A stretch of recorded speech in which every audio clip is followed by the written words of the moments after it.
Hi friends. सो आज हम पढ़ने जा रहे हैं आज के न्यूज़पेपर की पहली हेडलाइन। आज है डेट अक्टूबर 22। पहला हम काम करेंगे कि आज हमारे होम मिनिस्टर साहब अमित साहब का बर्थडे है, तो उनको हैप्पी बर्थडे सभी विश करेंगे, हैप्पी बर्थडे। और पहले ही जो हमारी हेडलाइन है, ठीक, वो क्या है? Take immediate action, take immediate action against hate speech. SC का मतलब होता है सुप्रीम कोर्ट। इसे कभी कभी अपेक्स कोर्ट के नाम से भी लिखता है। यहाँ पे अपेक्स मतलब सर्वोच्च न्यायालय, ठीक। टेक टेक आपका क्या हो गया? वर्ब की फर्स्ट फॉर्म से शुरुआत हो गई और बाकी उसके बाद ऑब्जेक्ट, ठीक। तो आपका इन्होंने कहा है टेक लेना, इमीडिएट एक्शन तुरंत कार्यवाही, मतलब तुरंत कार्यवाही आप करिए अगेंस्ट मतलब के खिलाफ। किसके? हेट स्पीच, जो नफरती बयान है ना, उनके खिलाफ आप तुरंत कार्रवाई करिए। ये किसने कहा है? सुप्रीम कोर्ट ने कहा। किसने कहा? सुप्रीम कोर्ट ने। इसकी थोड़ी सब हेडलाइन को पढ़ लें तो डोंट वेट, उन्होंने कहा है वेट मत करिए, डोंट वेट। अब देखिए इम्परेटिव सेंटेंस में क्या होता है? सब्जेक्ट प्लस चीज़ें रहती हैं। अगर नेगेटिव में रहता है तो डू नॉट से शुरू होता है, यानी कि डोंट से शुरू होता है, उसके बाद वर्ब की फर्स्ट फॉर्म, उसके बाद अदर्स, ठीक। तो ये भी आपका फोर्थ कैटेगरी की हेडलाइन है, तो जैसा लिखा है वैसा आपको पढ़ देना है। तो डोंट वेट, इसका मतलब आप इंतज़ार मत करिए। इन्होंने कहा डोंट वेट, आप इंतज़ार मत करिए। फॉर मतलब के लिए। किसके लिए इंतज़ार मत करिए? A complaint to be filed, कि आप एक कंप्लेंट फाइल की जाए, उसका आप इंतज़ार मत करिए, ठीक। Says bench, says present indefinite, तो बेंच ने कहती है या बेंच ने कहा? हाँ, पहली कैटेगरी बेंच ने कहा। एंड वॉन्स, और वार्न करती है या वार्न किया? बेंच दो काम कर रही है। एक तो ये बात कहा कि आप कंप्लेंट को लिखाने का वेट मत करिए, और दूसरा ये वार्निंग दी, ठीक। दैट क्या वार्निंग दी? कि एनी हेजिटेशन, कोई भी हिचकिचाहट, हेजिटेशन का मतलब हिचकिचाहट, हेजिटेशन का मतलब हिचकिचाहट, टू कॉम्प्लाई विद डायरेक्शन। इन्होंने कहा है कोई भी हिचकिचाहट, वो भी किस बात की हिचकिचाहट? कॉम्प्लाई का मतलब होता है पालन करना। किस चीज़ का पालन करना? With the direction. डायरेक्शन का मतलब है, डायरेक्शन का मतलब क्या होगा? कि इंस्ट्रक्शन, मतलब इंस्ट्रक्शन के पालन करने में अगर कोई भी हिचकिचाहट होती है ना, तो हेजिटेशन विल अट्रैक्ट, मतलब एनी हेजिटेशन, कोई भी हिचकिचाहट will attract contempt of court. वो क्या करेगा? कंटेम्प्ट ऑफ कोर्ट का मतलब होता है कोर्ट की अवमानना। तो ये क्या करेगा? अट्रैक्ट करेगा contempt of court proceeding against their officer. तो जो भी दोषी होंगे ना, वो क्या करेगा? सॉरी, हेजिटेशन क्या करेगा? ये कोर्ट का अवमानना करेगा और ये प्रोसीडिंग आगे बढ़ाएगा, उस ऑफिसर के खिलाफ प्रोसीडिंग होगी, मतलब उसके खिलाफ केस चलेगा। तो आई थिंक आपको समझ में आ गया होगा। अगली हेडलाइन पे हम लोग चलते हैं। Pakistan is out of FATF grey list on terror funding. Pakistan is out, Pakistan बाहर है। किसके बाहर है? किस चीज़ के? FATF की ग्रे लिस्ट, FATF की ग्रे लिस्ट के बाहर है ऑन टेरर फंडिंग के मामले में। अब FATF क्या होता है मैं आपको बता दूं। FATF G7 कंट्रीज़ के द्वारा बनाया गया था। किसके द्वारा? G7 कंट्रीज़ के द्वारा बनाया गया था, ठीक। और इसमें 37 मेंबर हैं। कितने मेंबर हैं? 37 मेंबर हैं। कितने मेंबर हैं? 37 मेंबर हैं। समझ में आ गया आपको? और ये बना था 19, कब बना था? सॉरी, एक मिनट, ये बना था 19 1989। कब बना था? 1989। और इंडिया इसका मेंबर कब बना था? इंडिया इसका मेंबर बना था 2010 में। कब बना था? 2010। पहले तो मैं इसका मतलब बता दूं, FATF है क्या? FATF का मतलब होता है फाइनेंशियल एक्शन टास्क फोर्स। ये क्या करता है, अगर कोई भी देश अगर रॉन्ग एक्टिविटीज़ मतलब टेरर एक्टिविटीज़ में पैसों का हेर फेर करता है तो उसको उसके खिलाफ ये एक्शन रखता है, उसको एक लिस्ट बनाता है कि ये ग्रे लिस्ट में है। ये दो प्रकार की लिस्ट जारी करता है, एक ग्रे लिस्ट, एक ब्लैक लिस्ट। ठीक, ब्लैक लिस्ट का मतलब आप समझ ही रहे हैं, और ग्रे लिस्ट का मतलब होता है ऑब्जर्विंग की, मतलब देखते रहते हैं कि ये अभी फंडिंग कर रहा है कि नहीं, उस पर जांच की जाए। ठीक, आपको समझ में आ गया होगा।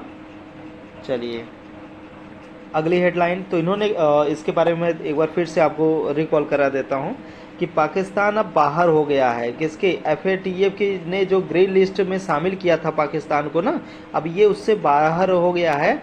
और ये ग्रे लिस्ट में शामिल किया था इन्होंने इनको टेरर फंडिंग के मामले में, कि ये आतंकवाद को पैसा देते हैं। ठीक, आतंकवाद को पैसा प्रोवाइड कराते हैं। Imran Khan board from elections over corruption charges. ठीक, इमरान खान, ये किस कैटेगरी की हेडलाइन है? सब्जेक्ट प्लस वर्ब की थर्ड फॉर्म। तो ये थर्ड फॉर्म में है ना, तो जब भी ऐसी कैटेगरी आती है तो आपको समझ लेना है ये थर्ड कैटेगरी का, यानी कि पैसिव वॉइस में है। तो इमरान खान ने बार किया या इमरान खान को बार कर दिया गया। बार का मतलब होता है, बार के देखिए अपने अलग अलग मतलब होते हैं। ठीक, एक मिनट,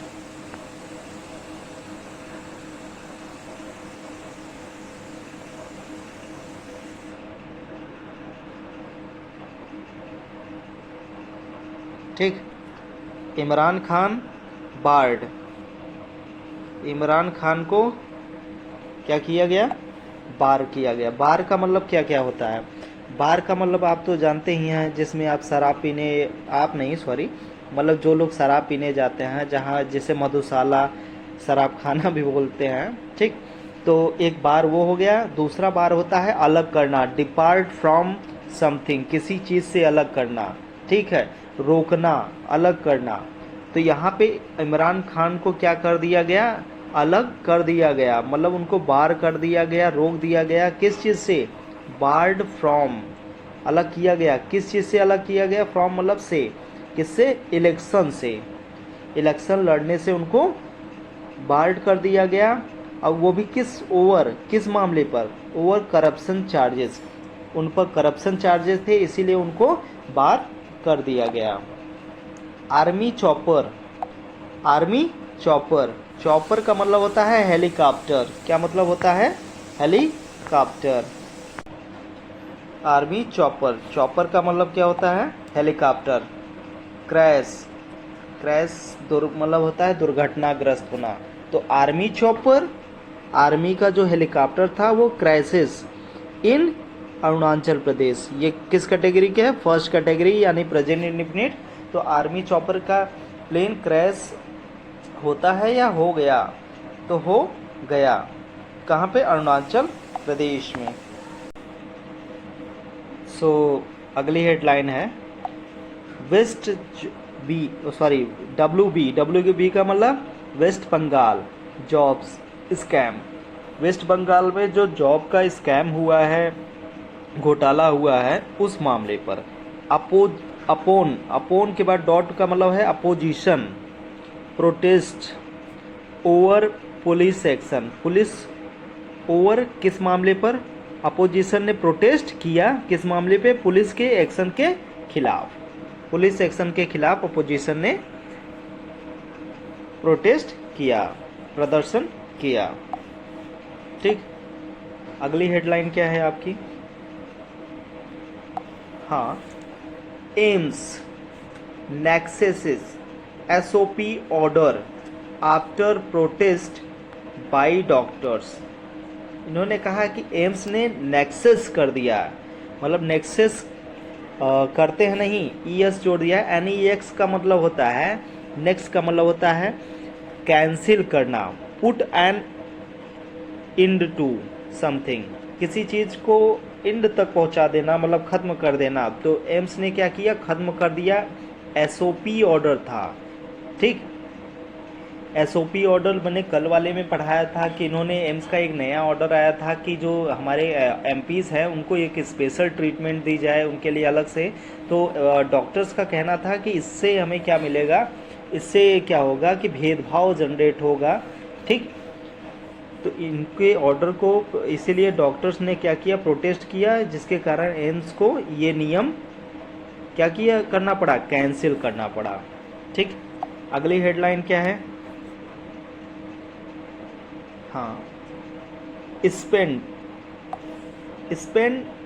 एटलीस्ट 5%, खर्च करिए कम से कम 5%, 5% खर्च करिए। ऑफ मतलब काके की, तो किसका 5%, ट्रेवल एक्सपेंसेस का 5%, किसका, ट्रेवल एक्सपेंसेस का 5% खर्च करिए। ऑन किस पर, लोकल प्रोडक्ट पर, लोकल जो प्रोडक्ट्स होते हैं उन पर 5% खर्च करिए। किस चीज़ का 5%, ट्रेवल एक्सपेंसेस का 5% कम से कम खर्च करिए भाई। सेज पीएम ने कहा इन उत्तराखंड में, ठीक। Central committee to probe, central committee will, to का मतलब और उसके बाद वर्ब की first form, subject plus to plus verb की फर्स्ट फॉर्म, मतलब फ्यूचर इंडिफिनिट। तो टू की जगह क्या आ जाएगा, टू की जगह विल हम कंसीडर करेंगे। तो सेंट्रल कमेटी विल प्रोब का मतलब होता है जांच करना। इलीगल एक्सिंग, एक्स का मतलब जानते ही हैं आप, खुद कुल्हाड़ी होता है।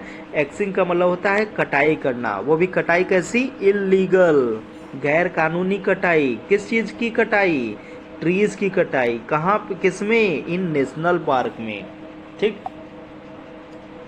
अगला क्या है,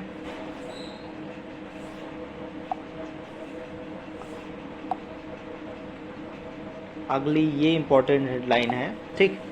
आर, देखिए आर जब भी हेल्पिंग वर्ब से शुरू हो जाए ना, किससे शुरू हो जाए, हेल्पिंग वर्ब से, हेल्पिंग वर्ब से शुरू हो जाए तो ये जान लीजिए क्वेश्चन फार्मिंग ये सेंटेंस है। तो आर तो सीधे सीधे अपने दिमाग में बैठा लेना है कि क्या, ठीक। और आर को बाद में हम कंसीडर करेंगे कि ये सिंपल सेंटेंस में है या फिर टेंस में है, ठीक। तो are critically endangered great Indian bustard now migrating to Pakistan. इन्होंने कहा क्रिटिकली का मतलब कि संकटपूर्ण, इंडेंजर्ड का मतलब होता है खतरे में होना, या फिर इसका दूसरा मतलब होता है कि विलुप्त होने के कगार पे होना, मतलब ऐसी प्रजातियां जो अब खत्म होने के कगार पे हैं, विलुप्त होने के कगार पे हैं, जैसे कि डायनासोर अब विलुप्त हो चुका है। और वो कौन सी प्रजाति की बात कर रहा है, कौन से बर्ड की, great Indian bustard. Great Indian bustard ये हैं, ठीक है, जिन्हें आप तीतर के नाम से भी जानते हैं, तिलोर या गोंडावड़ के नाम से भी जानते हैं। तो ये प्रजातियां बेसिकली पाकिस्तान के इलाके, पाकिस्तान से सटे जो हमारा बॉर्डर है उधर पाई जाती हैं, ठीक। तो विलुप्त हुई प्रजातियों के बारे में बात कर रहे हैं कि क्या ये क्रिटिकली इंडर्जर्ड, मतलब बहुत संकट की बात है ना कि ये जो प्रजाति है, ये जो बर्ड्स है, नाउ माइग्रेटिंग टू पाकिस्तान। पहले क्वेश्चन मत बनाइए, पहले इसका आंसर ढूंढ लीजिए कि माइग्रेटिंग का मतलब होता है मूव करना, कि किसी स्थान पे चले जाना, जाके रहना, ठीक है, कहाँ पे, पाकिस्तान। तो अब क्वेश्चन करिए कि क्या ये जो ग्रेट इंडियन बस्टर्ड हैं वो भी कैसे, बहुत ही समस्या की बात है कि ये खत्म होने के, विलुप्त होने के कगार पे हैं। ये जो ग्रेट इंडियन बस्टर्ड, क्या ये माइग्रेंट हो रहे हैं पाकिस्तान की तरफ, ठीक। अगली हेडलाइन क्या है, एक minute,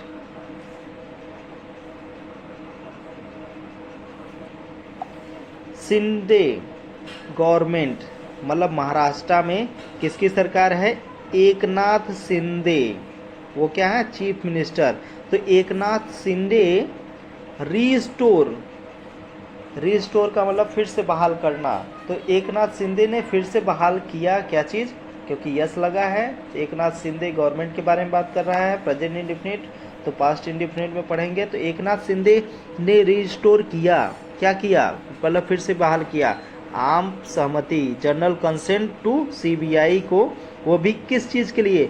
to investigate cases in Maharashtra, ताकि वो इन्वेस्टिगेट कर सके केसेस को इन महाराष्ट्र। एक चीज़ मैं आपको इम्पोर्टेंट बता दूं कि जब भी किसी सेंटेंस में बीच में कोई पहले वर्ब आ चुकी हो, ठीक है, वर्ब यहाँ आ चुकी हो, मतलब सब्जेक्ट वर्ब ये सारी चीज़ें आ गई हों, और बाद में verb plus to plus verb की फर्स्ट फॉर्म आती है, तो ये पहले वाली वर्ब का ये पर्पज़ बताती है। अभी आगे बहुत देखने को मिलेगा, अभी तो हेडलाइन को पढ़ना मैं बता रहा हूँ।